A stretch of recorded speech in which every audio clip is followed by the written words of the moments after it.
자, 민규쌤입니다. 99쪽 이제 크리스티교 살펴볼 겁니다. 지난 시간에는 프랑크 왕국과 그리고 프랑크 왕국이 사실상 분열된 이후 이제 중세 유럽에 등장하는 그 과정 살펴봤습니다. 자, 오늘날의 프랑스, 이탈리아, 독일의 먼 근원을 한번 찾아보았다 라고 보시면 돼. 자, 오늘은 이제 중세 유럽 시기에 그리고 오늘날까지도 쭉 유럽의 정신세계를 관통하는 종교 크리스티교를 살펴볼 겁니다. 자, 그래서 그 시작 이제 연표를 쭉 볼 텐데요. 726년부터 시작이 되지만 실질적으로는 그 이전인 4세기경부터 로마 제국 시기부터 쭉 살펴보겠습니다. 자, 로마 제국. 자, 로마 제국은요 기본적으로 다신교 국가였습니다. 각 민족이 믿는 종교들을 어느 정도 포용할 수 있는 그런 국가였죠. 그런데 이 크리스트교는 좀 달랐습니다. 그러니까 로마 제국이 종교적 자유, 다양한 신을 섬기는 것을 이상하게 여기지 않았음에도 불구하고 다만 황제에 대한 숭배, 제사를 지내는 걸 근본으로 했었는데 이 크리스트교는 황제 숭배를 거부했던 것이죠. 그래서 크리스트교가 탄압을 받았던 일이 있습니다. 자, 그러나 이 크리스트교 세력이 점차 확산되면서 약 4세기경이 되면 이 크리스트교에 대한 위상이 변화하기 시작하죠. 4세기 크리스트교가 공인되는 시기가 있습니다. 바로 콘스탄티누스 대제 때죠. 313년이고요. 밀라노 칙령 기약해야 됩니다.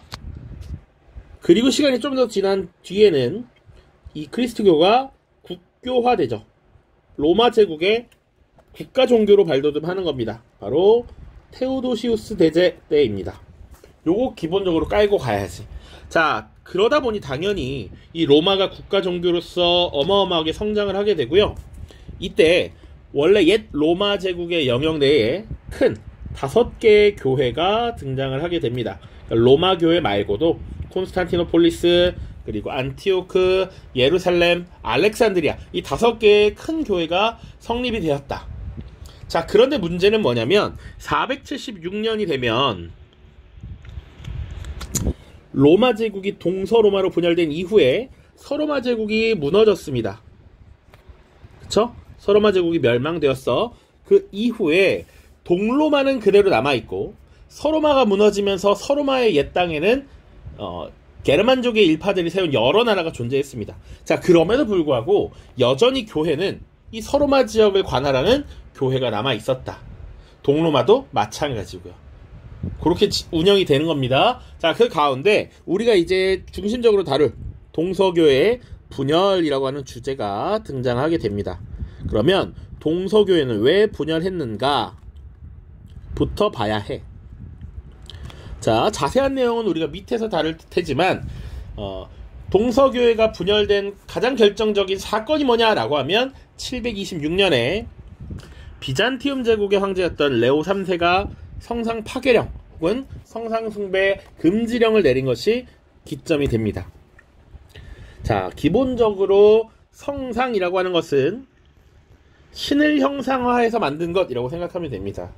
교회에 가면 뭐 예수님의 상이 있다든지 성당에 가면 성모 마리아의 상이 있다든지 이렇게 눈에 보이는 성인, 신에 대한 것들을 형상화한 것 이런 걸 성상이라고 하는데 동로마 교회를 주관하던 비잔티움 제국의 황제 레오 3세가 이거 없애라, 그거 우상숭배다 라고 없애라고 한 것이죠. 그런데 이것을 누가 거부했느냐? 서로마 교회에서는 거부합니다. 자, 요 내용도 뒤에서 자세하게 배울 겁니다. 어쨌거나 지금 동로마 교회와 서로마 교회가 의견 차이를 보이면서 갈리기 시작했다. 자, 여기서부터 이렇게 갈리는 겁니다. 서로마 교회가 있고 동로마 교회가 있겠죠. 자, 그 다음에 우리가 어떤 걸 다룰 거냐면 이 서로마 교회는 사실상 이제 서로마 지역은 황제권, 국왕과 이 교회의 신권을 다루는 인물이 나뉘게 되는 겁니다. 자, 동로마는 기본적으로 황제가 교황이야. 황제가 신적 영역, 성스러운 이 권리를 다 관장을 합니다. 그런데 서로만은 그것이 분리가 돼. 자, 그러면서 교황이 사실상 자기가 이 종교 세계의 지도자다, 최고 권위자다라는 걸 강조하게 되고요. 이후에 점차 성직자들이 세속화되고 일부 신앙의 본질적인 측면에서 벗어나는 이런 모습들이 나타납니다. 그것을 우리가 세속화되었다라고 표현하고요. 이런 것들을 개혁하기 위한 개혁운동이 등장을 해요. 자, 이런 것들을 주도했던 수도원이 하나 있습니다. 그래서 클리니 수도원이라고 하는 것, 우리가 이름 정도 기억해 놓는 것이 필요합니다. 요게 바로 10세기에 있었습니다. 자, 그리고 조금 더 시간이 지나서 1054년 이제 아예 동로마 교회와 서로마 교회가 완전하게 분리가 되는, 사실상 서로 다른 종교로 분리되는 이런 시점이 나타납니다. 1054년 동서교회가 완전히 분열하게 되고요. 그래서 서로마 교회는 우리가 흔히 알고 있는 로마 카톨릭으로, 그리고 동로마 교회는 우리가 그리스 정교라고 이제 부릅니다. 요렇게 분열이 되었다. 왜 분열되는지는 뒤에서 조금 더 자세하게 설명을 하겠습니다. 자, 그 이후에 이제 사실상 요런 앞서 말한 요런 특징들이 나타나는 겁니다. 동로마 비잔티움 제국에서는 황제가 사실상 교황의 역할을 수행하게 되고요. 서로마 제국은 황제는 황제대로, 교황은 교황대로 있는 것이지. 자, 그래서 특히 서로마 사회를 중심으로 교황권과 황제권의 대립이 나타납니다. 교황권과 황제권의 대립. 자, 누가 힘이 더 세느냐 이런 것들을 지금 파워 경쟁을 하는 것이죠. 그것이 표면화된 사건이 1077년에 카노사의 굴욕이라고 하는 겁니다. 굉장히 중요합니다. 많이 출제가 됐습니다. 누군가가 지금 굴욕을 당했다라는 것이죠. 이건 뭐냐? 교황과 황제가 서로 성직자를 임명할 권리를 두고 싸우게 되는데, 핵심은 성직자 임명권, 이것을 서임권이라고 합니다. 서임권을 둘러싸고 이 서임권이 누구에게 있느냐를 가지고 투쟁을 벌인 것이고, 이때까지만 하더라도 종교계를 담당하는 교황이 황제권보다 더 강하다라는 것을 증명한 사건이었습니다. 자, 이때 교황이 위로 올라가고 황제가 그 아래에 있다라고 보시면 돼. 자, 이런 서임권 투쟁이 언제 마무리되냐면 일종의 협약을 통해서 사실상 교황이 서임권을 갖고 대신 황제도 입장을 표명하는, 그리고 자신의 주장을 펼칠 수 있는 이런 형태로 종결이 됩니다. 서임권 투쟁, 그리고 종결 보름스 협약까지도 같이 잘 기억을 해두셔야 한다.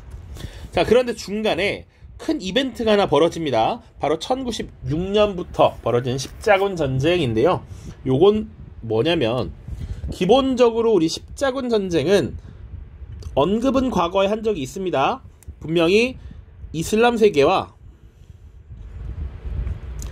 크리스트교 세계가 충돌한 사건이었어. 자, 여기서 이슬람 세계 주도했던 세력은 셀주크 튀르크였고요. 셀주크 튀르크가 비잔티움 제국을 공격했던 것이죠. 요거 기억해야 되고, 자, 그래서 비잔티움 제국의 황제가 이 크리스트교 세계에 도움을 요청했던 것입니다. 자, 그래서 이때 십자군 전쟁을 주창했던 종교 회의가 하나 있어요. 1095년에 클레르몽 공의회라고 하는 것이 개최가 되고, 이때 십자군이 처음 제창되는 것이죠. 요 X 표현이 헷갈릴 수 있으니까 지울게요. 자, 이렇게 기억하시면 되겠습니다. 자, 그래서 십자군 전쟁은 거의 200여 년간 계속 지속이 됩니다. 그래서 첫 번째 일어나서 1차 십자군부터 8차까지 쭉 이어집니다. 자, 그거 하나 보시면 되고, 그리고 여기 색칠되어 있는 부분 있죠? 요 시기. 요 시기가 뭐냐? 13세기에 해당하고요. 교황권이 가장 강력했던 시기입니다. 이 시기를 이끌었던 교황이 바로 인노켄티우스 3세라는 인물이 있어요. 요것도 하나만 기억을 해둡시다. 칸 때문에 밀렸었지만 요 네모칸 안에 써놓는 게 좋습니다. 자, 그 이후에 이제 교황권이 절정에 다다랐으면 내려오기도 해야겠죠. 그래서 교황권이 점차 떨어지는 과정이 나타납니다. 자, 13세기 절정을 찍고 내려오는 13세기 말부터 어떤 현상이 나타났느냐? 요거 조금 키울게요. 자, 요 시기에는 유럽 내에서 유럽 내부적인 전쟁이 굉장히 많았던 시기입니다. 전쟁을 치른다는 건 막대한 비용을 소모한다라는 얘기이기도 해. 자, 그래서 당시 황제권, 그러니까 프랑스의 국왕이 전비를 마련하기 위해서 성직자에게 과세를 매기고자 합니다. 자, 성직자 과세를 시도해서 이것이 다시 대립으로 이어졌다. 당시 교황과 프랑스 국왕 필립 4세의 대립이 이어져요. 자, 그러다가 파워게임을 하다가 어떻게 되냐면 당시 봉건 영주들의 지지를 받은 프랑스 국왕이 사실상 파워게임에서 승리해. 자, 그래서 당시에 교황청을 프랑스로 옮겨버리고 프랑스 국왕이 교황에게 영향력을 행사하는 이런 시기가 나타납니다. 그 사건을 아비뇽 유수라고 하고요. 약 60여 년간, 거의 70여 년간 프랑스의 왕이 교황에게 영향력을 행사했던 시기다. 그럼 이 시기는 기본적으로 교황권과 국왕권, 세속 권력, 왕권을 비교했을 때 누가 강했다? 왕권이 강했던 시기다라는 것이죠. 자, 그런 기간이 70여 년간 이어졌고요. 1377년에 이제 당시 등장했던 새로운 교황이 이제 다시 교황청을 원래 있던 로마로 옮기겠다라고 선포를 해요. 자, 그런데 이 시기에 어떤 일이 벌어지냐면, 그래서 돌아간 로마의 교황이 분명히 있어. 그런데 아비뇽에 있었던 이 주교들이 로마의 교황을 인정하지 않습니다. 그래서 로마에도 교황이 있고 아비뇽에도 교황이 또 있습니다. 이런 문제가 생겨나지. 그래서 이런 것들을 우리가 대략 교회 대분열이라고 해요. 자, 심지어 그래서 교회가 이렇게 로마 교회, 아비뇽 교회, 로마 교황과 아비뇽 교황 이렇게 나뉘어서 싸우면 안 된다. 이걸 해결해야 된다라고 하면서 사실상 열었던 종교회의가 콘스탄치 공의회인데, 이때 그래서 기존의 로마 교황, 아비뇽 교황 둘 다를 내리고 새로운 교황을 뽑아. 근데 서로 인정하지 않고 3명의 교황이 나타나기도 했었어요. 이렇게 문제가 심각해졌었다. 자, 그리고 이런 교회의 대분열을 비판하는 학자들도 등장합니다. 위클리프라는 인물, 그리고 후스라고 하는 인물들이 등장하면서 이거 교회가 지금 썩었다. 원래 크리스트교라는 건 예수님의 가르침을 따라서 사랑, 박애 이런 것들을 알리는 것인데 지금 너무 세속화됐고 권력에 도취되어 있고 타락하고 있다라는 것이죠. 그래서 이들은 기본적으로 개혁을 주장합니다. 교회가 썩었기 때문에 개혁해야 된다. 어떻게 개혁을 하냐면 기본 근본은 바로 성서를 기본으로 돌아가야 한다. 특히 강하게 했던 주장은 교황, 대주교, 주교 같은 이런 서열 의식이 있었는데 이런 거 예수가 말한 적이 없다라고 하는 것이죠. 자, 이런 혼란들, 교회의 대분열, 그리고 교회를 비판하는 이런 위클리프, 후스 같은 세력들이 등장해서 이것을 해결하기 위해 콘스탄츠 공의회라는 게 열렸고, 결과적으로는 기존의 교회의 대분열을 사실상 종식시키는 이런 결과로 나아갔다. 그리고 기존의 교회를 공격하는 위클리프, 후스를 탄압하는 이런 모습도 나타납니다. 이것이 지금 오늘 이 영상과 다음 영상에서 다룰 내용의 전반적인 스토리다 라고 보시면 돼요. 크리스트교를 주제로 한 겁니다. 자, 그래서 지금 이번 영상에서는 왼쪽에 있는 동서교회의 분열, 로마 카톨릭의 성장, 그리고 교회의 개혁운동까지만 보도록 하겠습니다. 자, 1번입니다. 동서교회의 분열. 자, 첫 번째입니다. 일단 배경입니다. 그러니까 우리가 동서교회의 분열이라고 하면 공식적으로는 1054년 이 서로마 교회와 동로마 교회가 분리하면서 사실상 로마 카톨릭, 그리스 정교로 나뉘게 된 것을 이야기했지만 사실 그런 분열의 씨앗은 이미 그 전부터 있었다라는 것이죠. 그 배경을 보시면 성상 파괴령이라고 하는 것을 들 수가 있습니다. 자, 성상 파괴령이라고도 하고요. 혹자는 성상 숭배 금지령이라고도 합니다.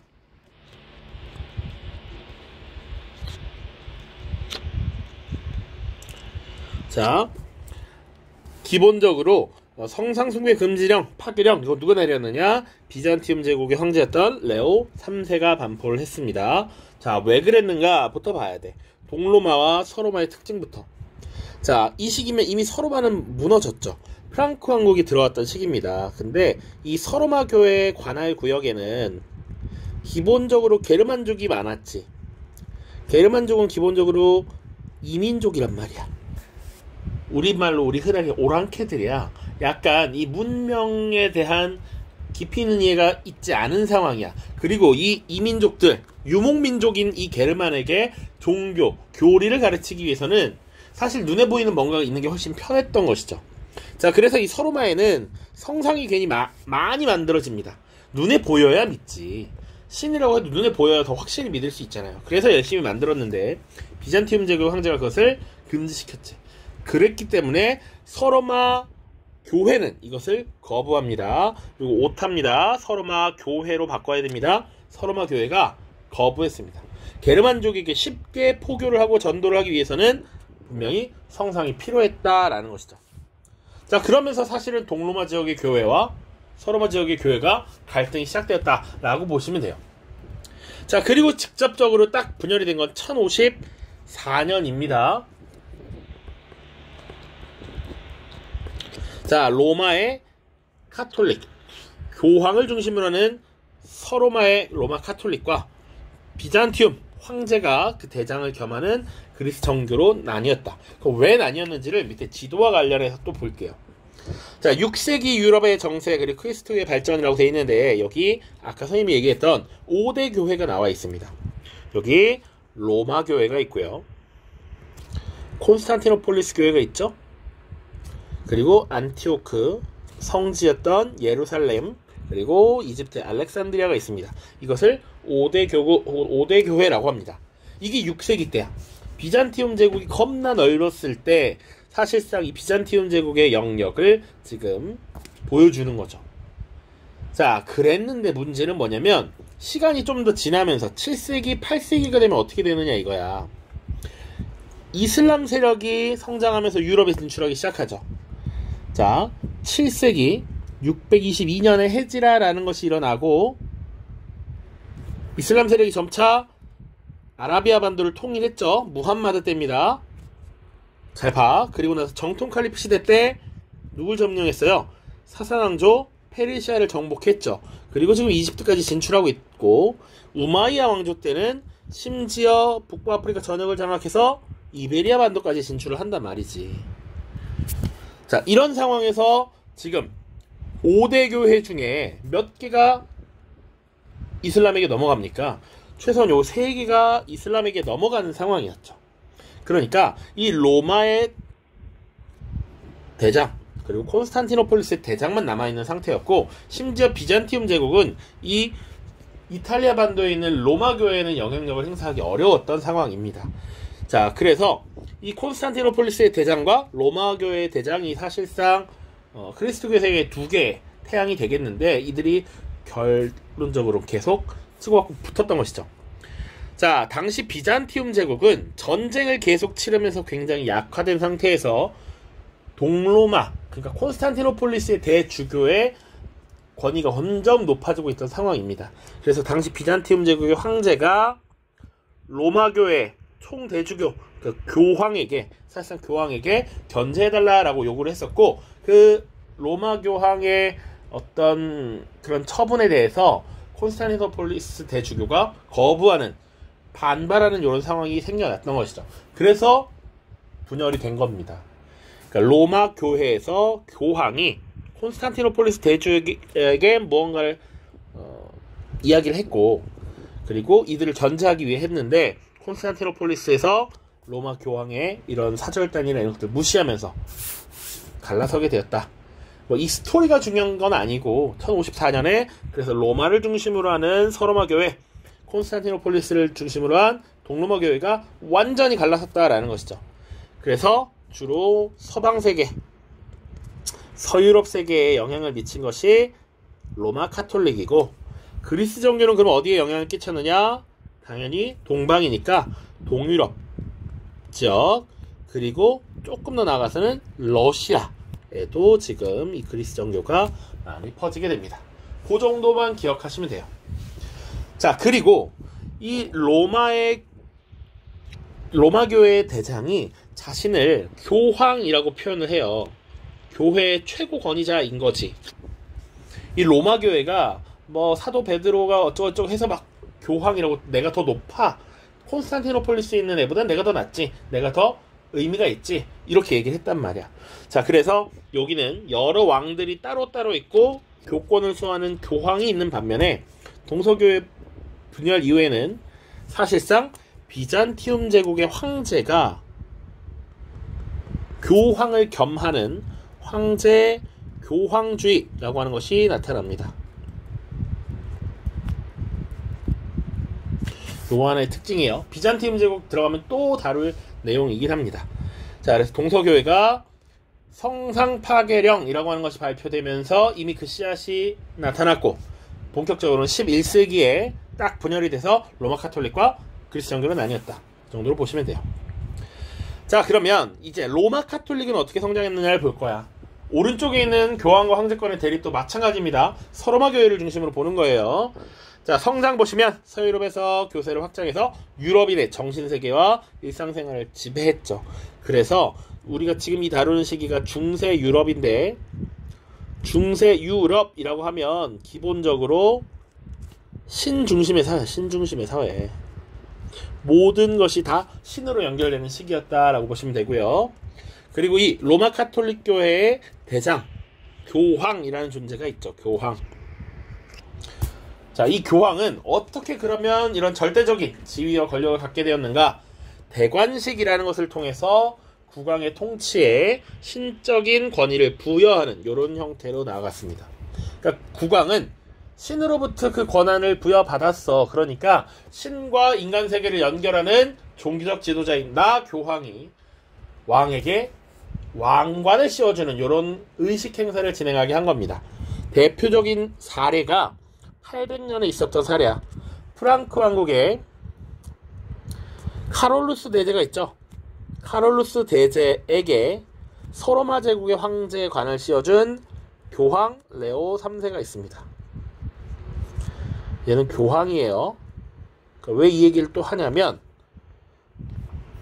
비잔티움 제국 황제 중에 레오 3세가 있었습니다. 이것과 구분하기 위해서야 교황 레오 3세가 카롤루스 대제에게 서로마 제국의 황제가 쓰는 관을 지금 이렇게 씌워주는 행사를 했던 것이죠. 그러니까 지금 이 유럽 세계는 로마라고 하는 것이 얼마나 정통성이 있는가를 보여주는 거예요. 자, 너가 진짜 로마 제국을 이은 제대로 된 왕이야, 카롤루스 대제. 너에게 서로마 제국 황제의 관을 씌워준다. 신의 이름으로. 이렇게 연결이 된다라고 보시면 돼요. 자, 그리고 교회는요, 신도가 기증한 토지들을 토대로 강력한 봉건 세력으로 성장하고요, 계서제라고 하는 것을 확립합니다. 서열을 정한다는 거야. 계급과는 서열을 정한다라는 거야. 교회 내에서도. 그래서 기본적으로는 교황이 있고요. 로마 교회에 교황이 있죠. 그리고 대주교가 그 밑에 있고요. 그리고 일반 주교가 있죠. 오늘날에는 이 중간에 추기경이라고 하는 것들도 있죠. 아무튼 이렇게 서열을 정해놓는 이런 모습이 나타났다.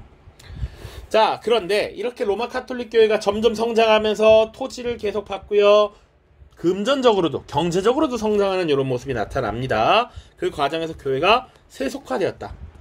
현실에 지금 녹아들어서 현세적인 욕망, 가치들의 눈을 돌리고 있더라 라는 얘기야. 보시면 봉토와 이거는 주교들이 영주로서 하사받은 땅을 얘기해. 우리 지난 시간에 봉건제 봤으니까요. 기증받은 토지로 세력을 확대했고요. 심지어는 성직자들이 혼인을 하거나 성직을 매매하는 이런 타락한 모습을 보여줬다라는 것이죠. 자, 그리고 어쨌거나 교회라는 것은 영적인 곳이잖아. 교회 내부에 종교 안에서 뭔가를 해결해야 되는 것인데, 세속 권력이었던 국왕이 성직자를 임명하는 이런 이상한 모습이 나타났다라는 것이지. 이거 개혁해야 된다라는 내부적인 움직임이 있었고, 그것을 주장했던 대표적인 단체가 클리니스도원입니다.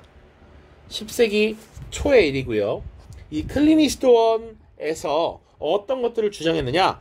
베네딕트 계율로 돌아가자. 이거는 이제 주교였던 베네딕트가 주장했던 내용이에요. 그래서 청빈, 순명, 정결이라고 하는 것. 우리 청렴은 들어봤지? 그러니까 가난하게 딱 먹고 살 정도로만 살면 돼. 부유할 필요 없어. 가난하게 검소하게 살아야 해. 순명, 이거는 신의 명령에, 그리고 뭔가 이런 가르침에 복종해야 돼. 잘 따라야 해 라는 것. 그리고 정결, 순수하고 깨끗하게, 타락하지 않고 이런 욕망에 물들지 않고 살아야 돼 라고 하는 것입니다.